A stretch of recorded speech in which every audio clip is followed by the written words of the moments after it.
इस वीडियो में हम पढ़ेंगे मेथड्स,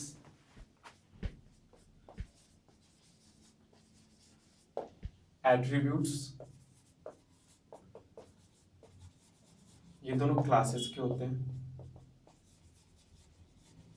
उसके बाद हम देखेंगे एक प्रोग्राम जिसके थ्रू हम सीखेंगे क्लास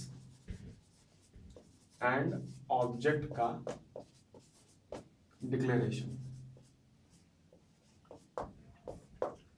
तो हाइलाइट्स हमारे लेक्चर के होंगे व्हाट इज एट्रीब्यूट,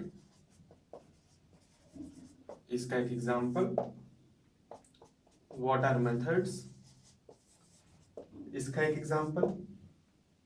उसके बाद हम देखेंगे क्लास एंड ऑब्जेक्ट से रिलेटेड एक प्रोग्राम। ये प्रोग्राम आपको हेल्प करेगा इस कॉन्सेप्ट को और बेटर वे में समझने के लिए। और प्रोग्राम्स की मैंने स्पेसिफिकली अलग से वीडियोस बनाई हुई है, वो भी आपको प्लेलिस्ट में मिलेंगी, तो उसको भी आप देखें समझें, वो आपको प्रैक्टिकल्स में बहुत ज़्यादा हेल्प करेगा और थ्योरी भी रिमेंबर करने के लिए काम में आएगा। तो सबसे पहले हम देखते हैं कि एट्रीब्यूट्स क्या होता है। एट्रीब्यूट्स का जनरल इंग्लिश में मीनिंग होता है क्वालिटीज। तो ये एट्रीब्यूट्स क्या, एट्रीब्यूट्स ऑफ एन क्लास। तो qualities of an class, qualities of an class represent किससे होती हैं, वो किस टाइप का डेटा स्टोर करता है उससे। तो एट्रीब्यूट्स ऑफ अ क्लास कौन हुए, इसके डेटा मेंबर्स। तो the data members of a class are known as its attributes. एक और चीज मैं रिपीटेडली हर वीडियो में बताता जा रहा हूँ ताकि आप नोट्स की चिंता करने की आपको जरूरत नहीं है, स्क्रीनशॉट्स लेने की आपको जरूरत नहीं है, वो सब हम आपको प्रोवाइड कर रहे हैं अपनी वेबसाइट पे।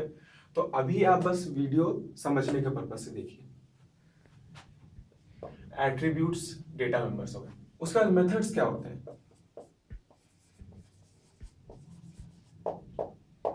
मेथड्स होते हैं मेंबर फंक्शंस। तो एक क्लास के एट्रीब्यूट्स हुए, उसकी क्वालिटीज हुए, कौन कौन से डेटा को किस किस टाइप का डेटा वो कंटेन करता है, दैट इज इट्स वेरिएबल्स और इट्स डेटा मेंबर्स। और एक क्लास के मेथड्स होते हैं, उसके कौन कौन से मेंबर फंक्शन है। तो मेंबर फंक्शन क्या करते हैं, किसी एक पर्टिकुलर फंक्शन को परफॉर्म करते हैं उसके एट्रीब्यूट्स यानी कि डेटा मेंबर को यूज करते हुए। तो मेंबर फंक्शन डेटा मेंबर्स को यूज करता है। अब हम इसका एग्जांपल देख लेते हैं। तो सपोज एक क्लास है स्टूडेंट। स्टूडेंट क्लास में स्टूडेंट से रिलेटेड क्या क्या डेटा हो सकता है, उसका रोल नंबर हो सकता है जो कि इंटीजर टाइप का होगा, उसका किसी एक सब्जेक्ट में मार्क्स हो सकता है, सपोज कर लिया मैंने वो सब्जेक्ट मैथ्स, ऐसी बहुत सारी चीज हो सकती हैं। तो ये दोनों क्या हुए, उसके डेटा मेंबर्स, किसके, क्लास के। स्टूडेंट क्लास के डेटा मेंबर्स कौन कौन है, रोल नंबर एंड मैथ्स, जिनका डेटा टाइप क्या है, इंट एंड इंट। तो ये होते हैं डेटा मेंबर्स। इसके बाद हम देखते हैं कि मेंबर फंक्शंस क्या होते हैं। ये एग्जांपल था डेटा मेंबर्स का। इसके बाद हम देखते हैं कि मेंबर फंक्शन क्या होते हैं। तो सपोज यही क्लास ले लेता हूं मैं स्टूडेंट, इसके अंदर एक डेटा है जिसमें मैथ्स का मार्क्स स्टोर्ड है, एक डेटा है जिसमें साइंस का मार्क्स स्टोर्ड है। ऐसे कर करके 5 नंबर ऑफ या कितने भी डेटा है जितने उस स्टूडेंट के सब्जेक्ट हैं। और एक फंक्शन है जिसका नाम है void total। उस फंक्शन का काम है बस इन सब वेरिएबल्स यानी कि मैथ साइंस अलग अलग सब्जेक्ट्स के मार्क्स को ऐड करके प्रिंट कर देने का। तो वो कैसे प्रिंट करेगा, इन सारे वेरिएबल्स को ऐड करके प्रिंट कर देगा। तो ये इस क्लास के दोनों डेटा मेंबर्स हुए, कौन, मैथ साइंस और कितने भी हो सकते हैं जितने भी आप डिस्क्राइब करें, इसलिए मैंने यहाँ डॉट डॉट डॉट डॉट डाला है। और ये इस क्लास का एक मेंबर फंक्शन हुआ टोटल, जो कि इसके क्लास के डेटा मेंबर्स को यूज करके कोई स्पेसिफिक फंक्शन परफॉर्म कर रहा है। ये क्या फंक्शन परफॉर्म कर रहा है, टोटल मार्क्स बता रहा है। तो यहाँ पे ये हो गए उसके एट्रीब्यूट्स और ये हो गया मेंबर फंक्शन या मेथड। ये एट्रीब्यूट्स और मेथड्स किसी हुए स्पेसिफिक क्लास के। अब हम देखते हैं एक basic programme in class.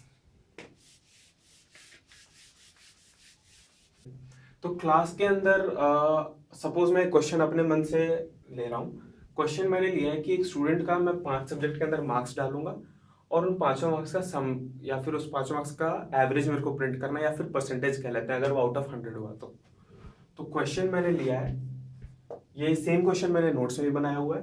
Question मैंने लिया है कि एक स्टूडेंट का मैं 5 सब्जेक्ट या 4 सब्जेक्ट में मार्क्स लूंगा, उसके बाद उसका एवरेज मार्क्स बताऊंगा, और अगर वो मार्क्स आउट ऑफ 100 ले लेते हैं तो वही परसेंटेज हो जाएगा। तो प्रोग्राम कैसे बनाएंगे, पहले हम हेडर फाइल डालेंगे, इंक्लूड। सेम प्रोग्राम को मैं अपने आगे प्लेलिस्ट में ही एक वीडियो के फॉर्म में बनाऊंगा, उसको जरूर देखें, समझना है तो। अभी आप चाहें तो इस पार्ट को स्किप कर सकते हैं अगर आप उस पार्ट को देख लें तो, लेकिन यहाँ से आपको आइडिया लग जाएगा कि आपको उसको पेपर पे कैसे लिखना है, और वहां से आपको आइडिया लग जाएगा उसको प्रैक्टिकल में कैसे परफॉर्म करना है।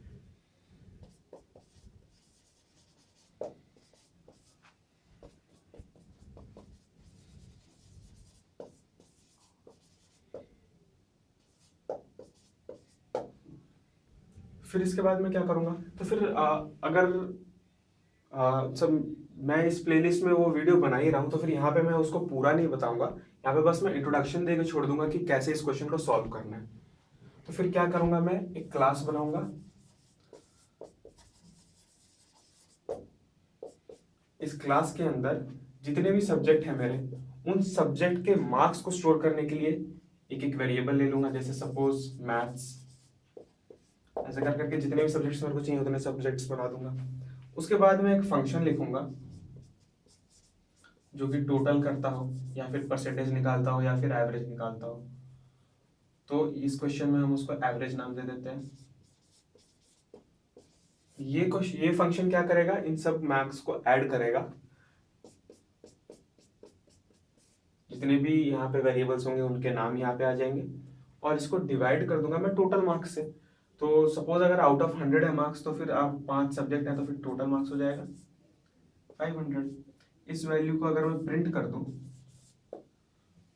तो फिर मेरा रिजल्ट प्रिंट हो जाएगा। लेकिन अभी क्या है कि इन वेरिएबल्स के अंदर एक्चुअल वैल्यू है नहीं। ये वैल्यू कहाँ से आएगी, ये वैल्यू आएगी मेन फंक्शन से, जब मैं इसका ऑब्जेक्ट क्रिएट करूंगा। या तो मैं इनको यहाँ पे डायरेक्टली वैल्यूज दे देता, अगर मैं यहाँ पे डायरेक्टली वैल्यूज दे देता तो हर ऑब्जेक्ट के लिए यही मार्क्स रह जाते। लेकिन अगर मेरे को डिफरेंट स्टूडेंट के लिए डिफरेंट मार्क्स चाहिए तो फिर मैं ऑब्जेक्ट क्रिएट करके मार्क्स इनमें डालूंगा। कैसे, इसको आप और अच्छे से समझने के लिए आगे जो प्लेलिस्ट में वीडियो है उसको जरूर देखें, ये मैं बार बार रिकमेंड कर रहा हूं। पहले आप इस क्लास का एक ऑब्जेक्ट बनाएंगे, ये बन गया एक ऑब्जेक्ट। अब इस ऑब्जेक्ट के लिए मैं मैथ्स का मार्क्स बताऊंगा। इनको असाइन करने के बहुत सारे तरीके होते हैं, उसको भी मैंने आगे एक वीडियो में डिस्कस किया हुआ है। अभी हम सबसे बेसिक तरीका लेके चलेंगे, डॉट ऑपरेटर। किसी भी ऑब्जेक्ट के आगे डॉट ऑपरेटर लगा के मैं उसके किसी भी डेटा मेंबर को एक्सेस कर सकता हूं। तो मैंने S1 के आगे मैथ्स लिखा, तो ये इस वेरिएबल को एक्सेस कर लेगा S1 ऑब्जेक्ट के लिए। तो यहां पे मैं जो नंबर स्टोर करूंगा, ये नंबर मैथ्स में आया लेकिन S1 ऑब्जेक्ट के लिए आया है। ये इस वेरिएबल को ये वैल्यू असाइन नहीं कर रहा, ये S1 ऑब्जेक्ट के लिए इस वेरिएबल को ये वैल्यू असाइन कर रहा है। मतलब अगर मैं यहाँ पे कोई और ऑब्जेक्ट बनाता हूं तो उसके मैथ्स में अभी भी कुछ नहीं वैल्यू होगी, उसका मैथ्स अभी भी इनिशियलाइज नहीं हुआ होगा। तो मैं अगर यहाँ पे एक S2 नाम का इसी क्लास का ऑब्जेक्ट बनाता हूँ तो मैं उसके लिए डॉट ऑपरेटर से मैथ्स में कोई और मार्क्स डाल सकता हूँ। तो ऐसे ही कर करके मैं हर सब्जेक्ट को मार्क्स एलोकेट करूंगा। उसके बाद में इस फंक्शन को कॉल करूंगा, एवरेज फंक्शन को। तो एवरेज फंक्शन को भी मैं डॉट ऑपरेटर से ही कॉल करूंगा। तो इस वीडियो में हमको एक नई चीज सीखने को मिली कि एक ऑब्जेक्ट के थ्रू मैं अपने डेटा मेंबर या फिर मेंबर फंक्शन को कैसे एक्सेस कर सकता हूं, dot operator, using dot operator. So इसकी बेटर अंडरस्टैंडिंग के लिए जो एप्लीकेशन वीडियो है उसको ज़रूर देखें। इस वीडियो में हमारे पास आज के लिए इतना ही था, और अगर आपको नोट्स और स्क्रीनशॉट्स अवेल करना है तो वो हमारी वेबसाइट पे अवेलेबल है। अगर आप हमको हमारे यूट्यूब चैनल पे देख रहे हैं तो डिस्क्रिप्शन बॉक्स में वेबसाइट का लिंक है।